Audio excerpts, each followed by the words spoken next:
Okay. So I have Ritu also with me.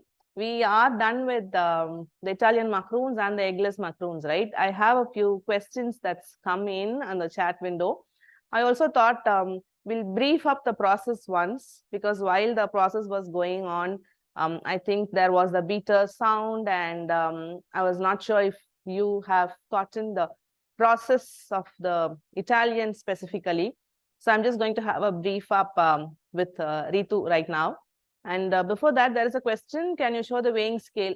Sai? This is a micro weighing scale. And this shows even like a point.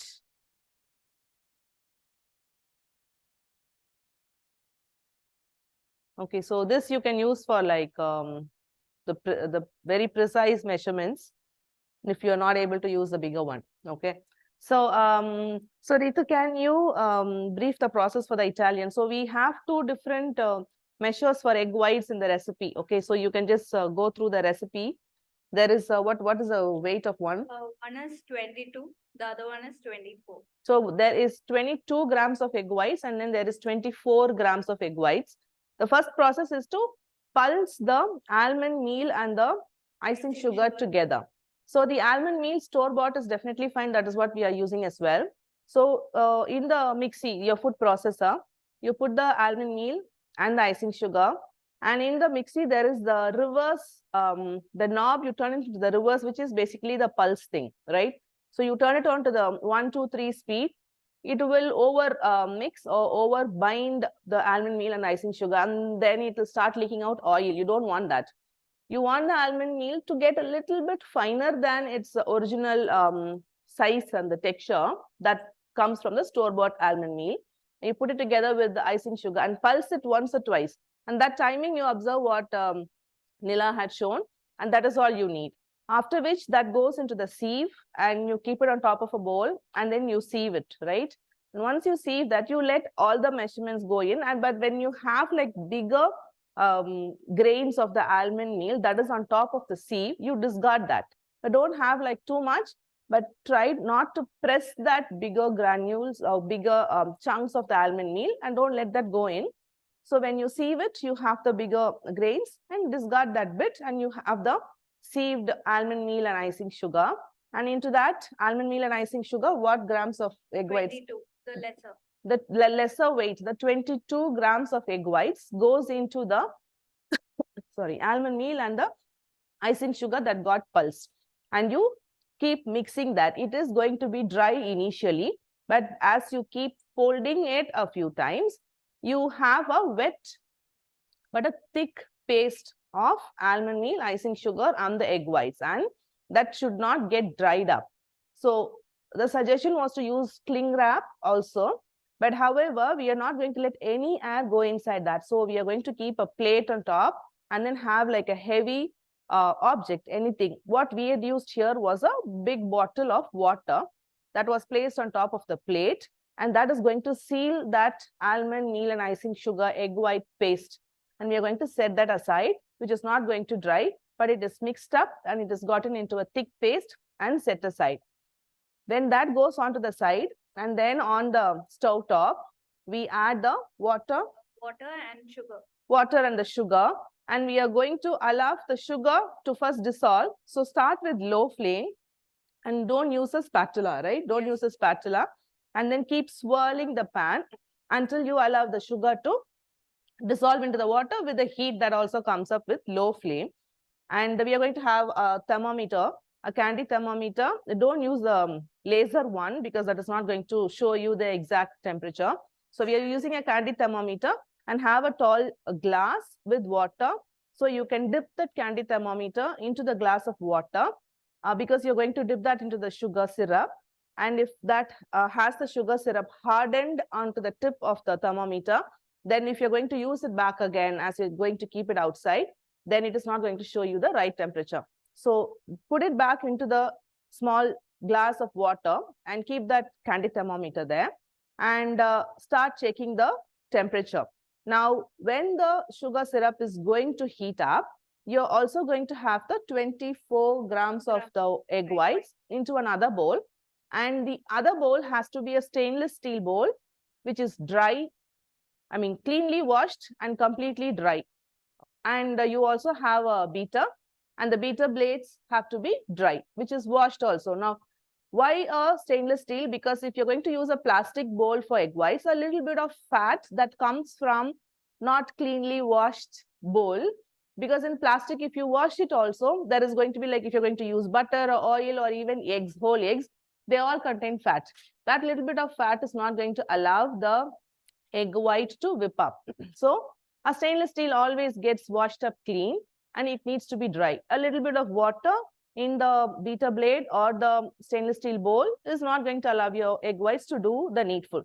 So in another stainless steel bowl, have the 24 grams of egg whites placed and kept very next to where you are going to heat up the sugar syrup. Now the sugar syrup is going to boil, and there are two temperatures that you need to keep in mind. On the first temperature, you need to start beating the egg white. On the second temperature, you need to start pouring that egg white, the sugar syrup into the frothy egg white.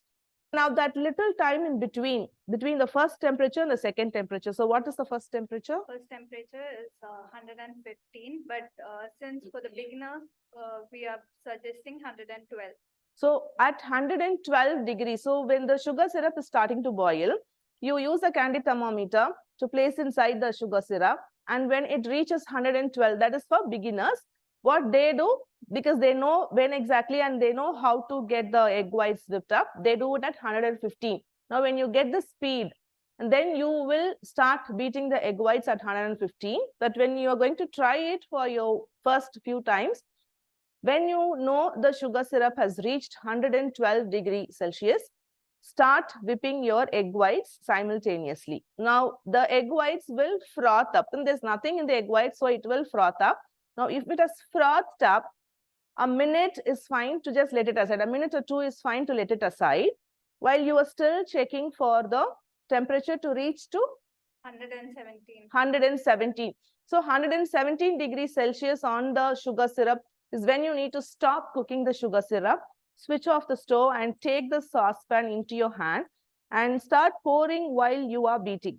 Now, this may be a little difficult for a one-man job, and that is why we had two chefs doing this.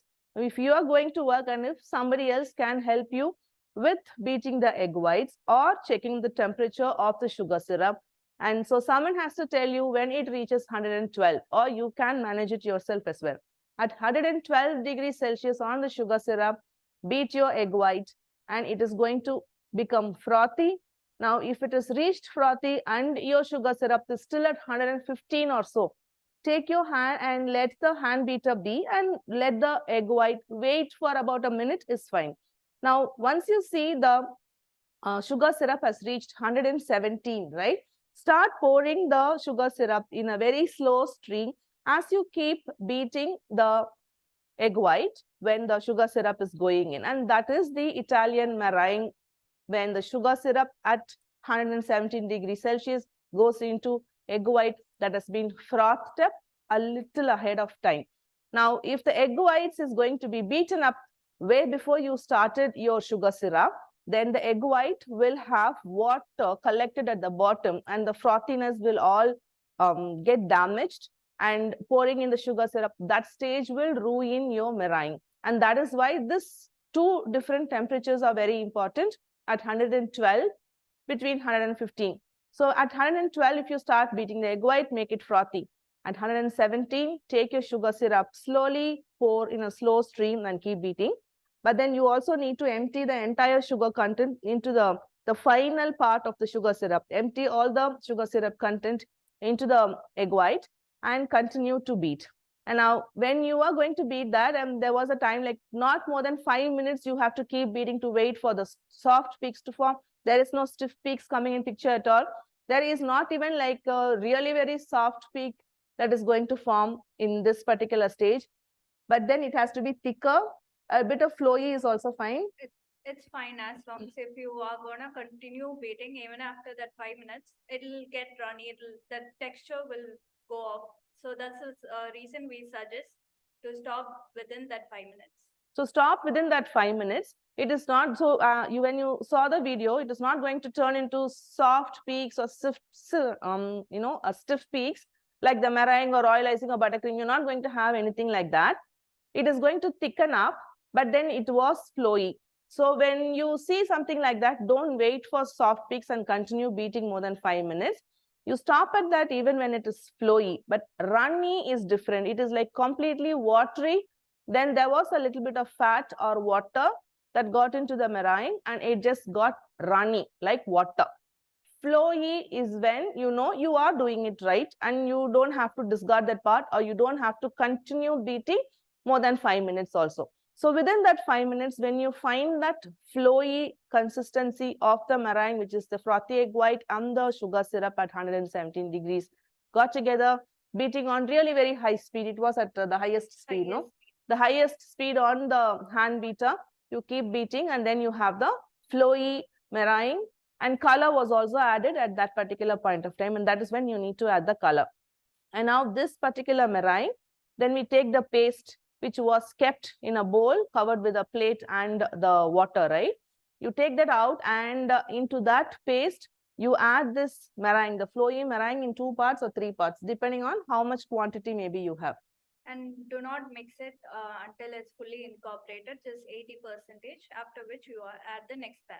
So what that means is when you have the meringue and the paste together separately, right? You take half the portion of that flowy meringue into the almond meal, icing sugar and egg white paste. You start cutting and folding, mix it up.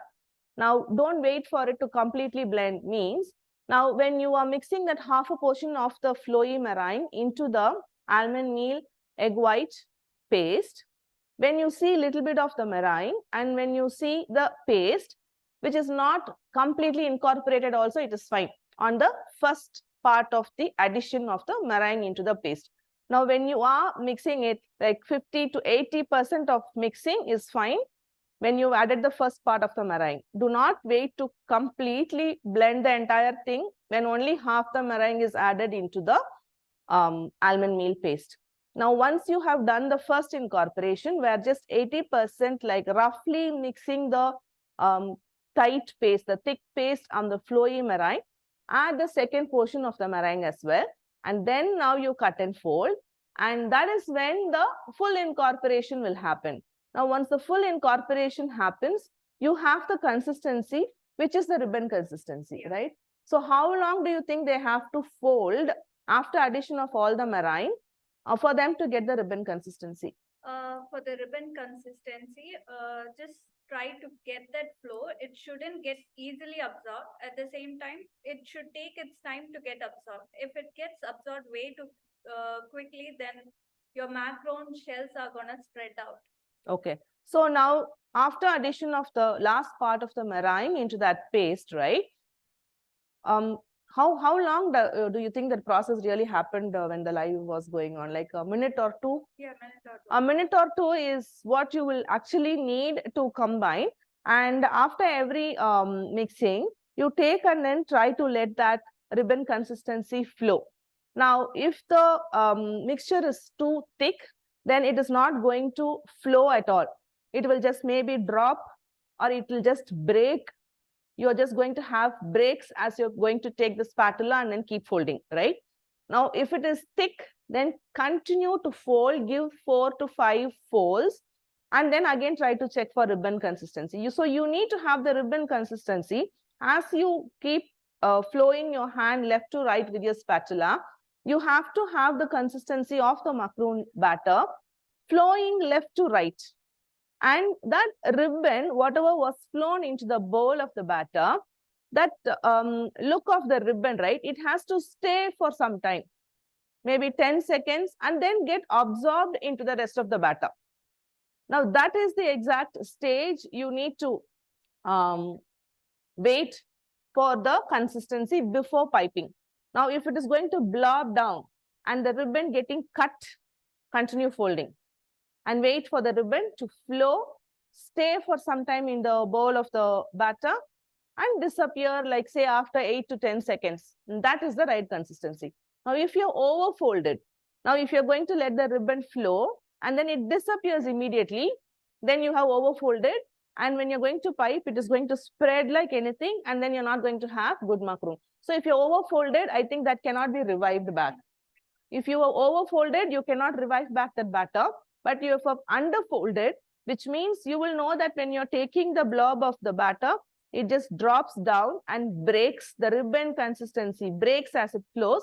You still have room to correct it, which means you can continue folding for 3 or 4 times and check for the ribbon consistency. And once you have the ribbon consistency, which stays for 8 to 10 seconds and then gets absorbed or disappears into the bowl of the batter, you are good to go. And that is when you can start piping. So you know that count 1, 2, 3, 1, 2, 3, and it's all into the mind. But for you, whatever works to get consistent piping of the shells into your mat. So you have your tray ready, and then you have your mat. Parchment paper also works, right? Yeah, parchment paper. Parchment paper also works. So if you have a silpat, you can use or parchment paper. So you pipe them and then you allow them to dry. Yeah. You will allow them to rest for an hour. An hour. Yeah. And wait for the skin to form. So we still have a thing. Do we have a time that it is done? The skin formation time is still not over, right? Yeah. 10 more minutes for the Italian macaroons, which was made and it is drying. I'd like to show in between of how the skin is formed for the Italian macaroon before it goes into the oven. Do we have any update on the eggless macaroon? It is going to go. Should we just come and show it here? So we had a timer. So we had a timer for how long it was drying? 20 to 25 minutes. So 20 to 25 minutes drying has happened. You can see it's quite dry. Could we touch? Yeah. Very slightly.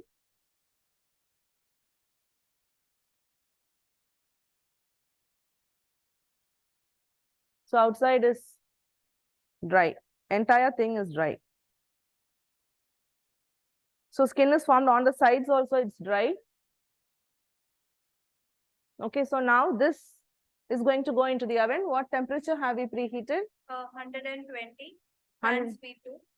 120. So this is a commercial UNOX convention, right?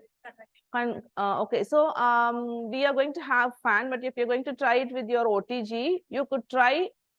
We have optimized it. I think we've had like 5 failures for the eggless macaroons. So every macaroon, every new recipe you try, 100% failure. And that is when you will know what temperature and what timing you can just play around with. And that is why we are going to help. You put it in your oven and then show to us, like if it is going to not have feet, we'll tell you why. If it is not just spread too much, we'll tell you why. If the top is like burnt or if there are, hollow inside, we are going to guide you. But then there is going to be so many iterations that you have to try before getting your macaroon successfully. We'll put this into the oven because the wait time is over. So you don't keep it waiting for too long. So I'll read through questions. What is the fridge process? So I think Ritu will come back. And fridge process for the whey protein, I think, right? I think, okay. But can I keep in fridge instead of AC? I think that also was answered. You cannot keep it in the fridge. The drying has to happen in room temperature or the AC room temperature. Fridge, when you keep it inside and then take it out, condensation will happen, which is not good. After mixing whey powder and cold water, should we keep it in fridge or room temperature? Okay. I'll have Ritu come in for that.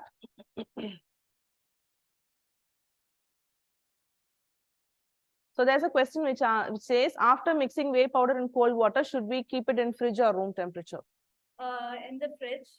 If it's cold enough, you could use it right away, but still we recommend putting it in the fridge for at least 5 minutes because if not, it will just slow down the process. So putting in the fridge is anyway recommended. So after adding cold water, you mean water from the fridge? Yes. Ice cold water kind of a thing. Yes.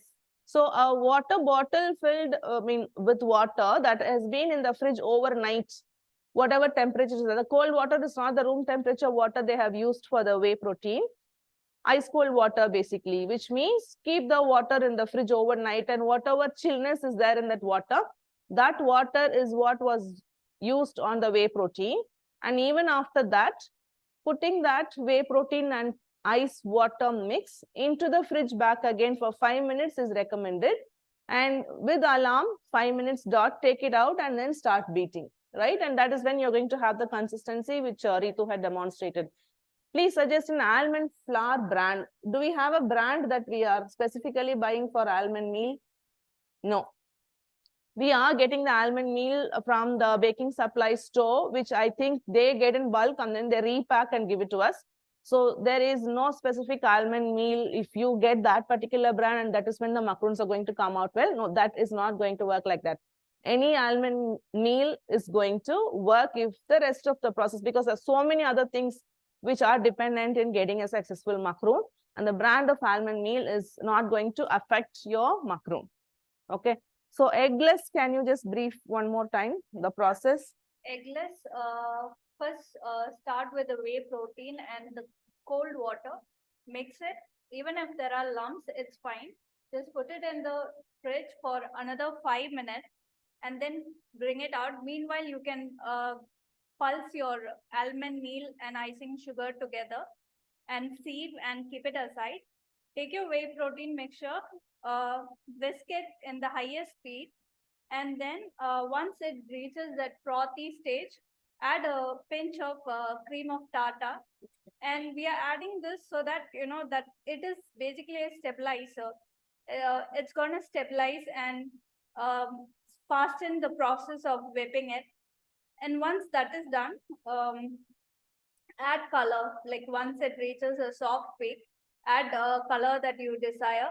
Go with minimal amount of color. We don't want the mixture to be way too runny. So stick with little color as possible, and then mix the almond and icing sugar mixture to it in 3 parts. And each part, mix it fully, incorporate it fully, then go for the second and the third. And once it's completely done, and once it reaches, it's not gonna reach it's not gonna reach the ribbon consistency. Just before that, it's a start piping. There is no macaronage involved. Just mix it. Cut and fold would do, and then pipe them. Tap very gently. It's like unlike the Italian and the French, you don't have to tap aggressively. Tap very mildly on all the sides of the tray. And then if there are any air bubbles, pop it with a needle or a toothpick, whichever sharp object you have. And then let it rest for 20 minutes or so. And then pop it in the oven for 20 to 25 minutes. And the shells are going to be hollow. It's going to be hollow because the egg white, compared to the egg white protein, whey protein is much weaker. So it's going to be hollow. Take it out. If you're not able to, once it's cooled down, try to peel it. If it's not peeling, then again, put it in the oven for another 5 minutes. And that should do. Okay, so now the shells of the eggless macarons, for any macarons for that matter, if you're going to fill them and then freeze it overnight, a day or two, and that is when the filling also is just going to combine with the shell, and then if there is any little bit of hollowness, they will all get filled up. So do not look at a freshly baked macaron and trying to look at the hollowness. You don't think that your macaron has not become success. With the filling, put it into the freezer and then take it out after 2 days and then break them and then decide if it has filled up, then your macarons are right. So you have to be waiting until you know that the rested or frozen filled macaron is going to be good.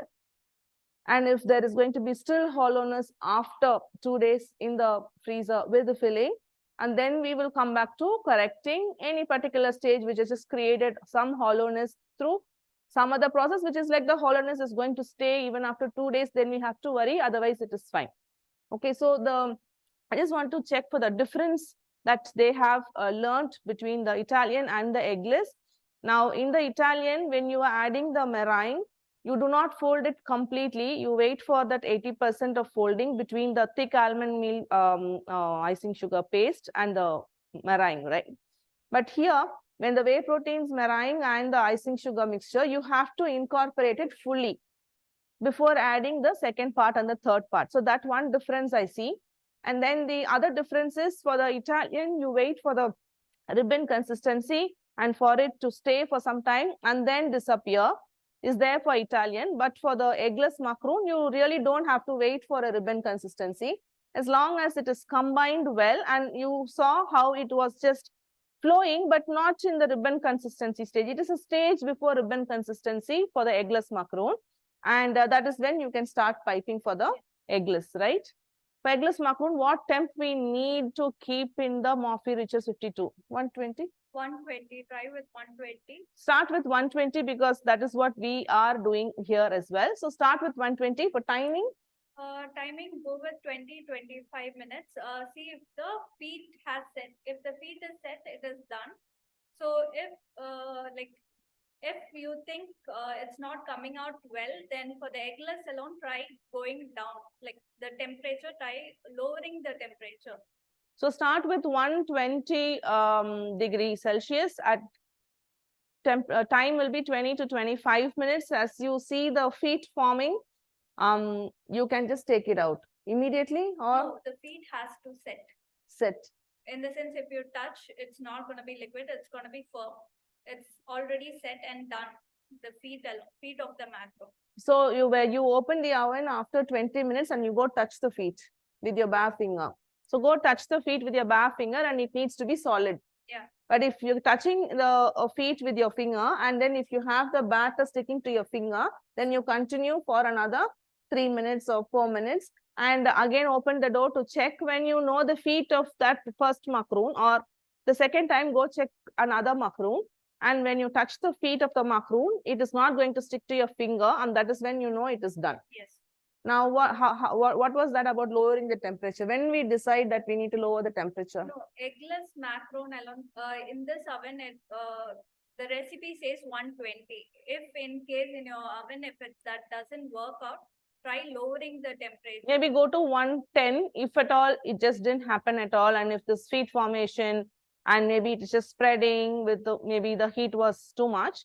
So Ritu suggesting from 120 if it does not work, and then you decide to go to 110 maybe. For a longer duration. For a longer duration. Maybe it could take about 25 minutes and a little above.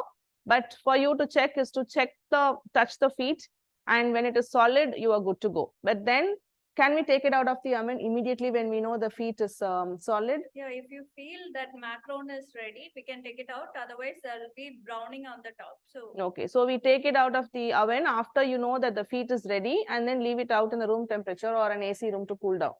AC room is better. AC room is better for it to cool down, and you have to let it to completely cool down, and you need to get the silicone mat peeling down, and don't try to pick the macaroon like a choco chip cookie because it is going to be fragile at the bottom.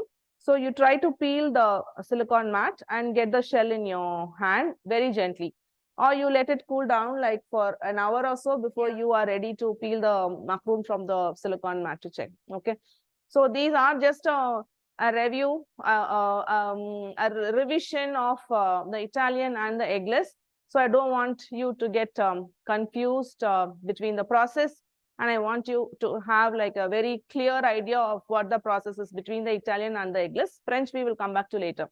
What mode should you keep? I think a baking mode in Morphy Richards is when they are having all these doubts because there are quite a double rod and the fan. Double rod and fan. Overbaked. How to know overbaked? Top will brown, and when you break it, it is going to be extremely crispy, and it is going to powder up when you're breaking, and that is when you know it is overbaked, and that you will know only after taking it out. So you have to be very near to the oven, and after you know it is raised up, you see the feet with your eyes, and then when you're going to touch, the feet is going to be liquid, or the batter is just touching into your finger, you know, then you need to continue for 3 to 4 minutes, and after 3 to 4 minutes, stand right there. You can't be letting it go and then run from somewhere after your alarm in your phone and to check, then it could overbake. Stand right there with the last 5 minutes, and then when you open and touch, the moment you know it is solid and not touching into your finger, you know it is done. Anytime later after that, it is going to get overbaked. Top burning is one thing you can visually see. to feel obviously when it is dry, completely cooled after baking, and it is going to break up, you are going to have the powder coming out. How to store the baked macaroon before filling it and life of the shell. I think the rest of the macaroon process we will be discussing through the day, because we have French macaroons also going on, right? Before filling it also, how long? So we'll just answer this one question. But for the rest of the general macaroon storage and the other questions, we could answer at the end of the session, because we have 10 different fillings to be done hands-on here. I mean, I am going to do that. And we have French macaroons, we have painting, and we are going to also fill all of it, and we need to finish it before time, before lunch for you guys. Okay, so baked macaroon shell, how long could we store it? You can actually leave it in the fridge for a month or so. Nothing is gonna freezer. Yeah, freezer for a month or so.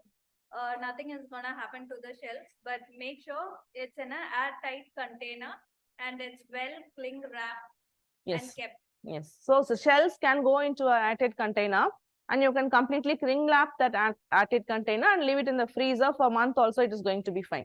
Yeah. For filled macaroons, how long can we store? It actually depends on the Filling. If it's a ganache or if it's anything like a ganache base, it's fine. It can be in the freezer like for again for 2 weeks or some 2 weeks. Yeah, see, as long as you know the filling can withstand in the freezer. So you know the shells alone can withstand in the freezer for a month. Now, if there is any filling which includes egg or something, and then you know the life, the shelf life is going to be reduced. But if it is just ganache, then it is again going to stay for a month. There is no AC. See, humidity is going to affect, but you could try it out and see. Now that you don't have AC, and now you have learned how to make macaroons, you can try, because sometimes maybe it is not humid also, and the climate is nice and cold, and maybe if the air is dry, then it would work. But now if it is raining, then it is going to be humid, and maybe it will affect. But AC room is like you control the environment. Even if it is raining outside, all the windows and doors are closed, and then the environment is controlled inside. But if it is like an open environment, you're going to depend on the atmosphere. Then if it is humid, then maybe it could. But you could try out these recipes and keep trying it. Let the failure happen. But just because your first time didn't happen, you can't blame on the AC and then say your macaroon didn't work well. You could try it out. Let the 4-5 attempts go. Keep changing and assume the environment is not affecting. And after 4 to 5 trials, then if you've gotten it successful, then maybe your atmosphere is friendly enough to let your macaroons come out well. So you have to try it out to check that out, because it depends which place you are, right? And how humid that place is. All that will affect. Okay. So the rest of the macaron questions, we'll have it post all the session. This first thing, I didn't want you guys to have like a very any confusion between the Italian and the eggless, and I wanted to clear that before moving on to the filling.